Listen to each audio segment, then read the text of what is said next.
In Iran, their primary foothold in the region was Venezuela. Let me just put that up front. And it involved more than just selling weapons and all this other stuff. I mean, in many cases, there's clear evidence now that they were providing passports, Venezuelan passports with false identities to people who operated on behalf of both Iran and Hezbollah. And so deep concerns about that, and that needs to stop and end. In the case of Russia, their primary presence of influence in the region is Venezuela and to some extent Nicaragua and Cuba, which is where they operate. In the case of China, they do have a presence in Cuba. They have this debt relationship with Venezuela where they were basically taking Venezuelan oil as payment on debt, and then they were reselling it at a huge profit because they were buying it on discount. That is now obviously ended.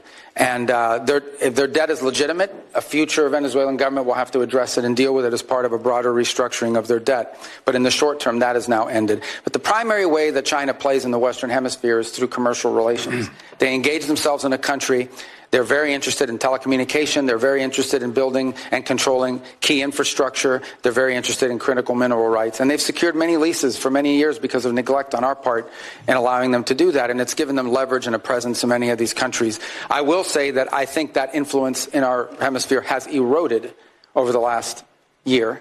For example, Panama left the Belt and Road Initiative. We have new leaders in Chile, in Peru, in Paraguay, in Chile and in Honduras that have expressed a strong desire to realign with the United States and our priorities. And we have great relationships with Argentina, Paraguay, and other countries in the region who are also very cooperative. And we've had great cooperation from the Panamanian authorities as well, including a case before the Supreme Court. I don't know if the final has been submitted that could lead to the eviction and removal of a Chinese-controlled company that controlled both ports at the Panama Canal.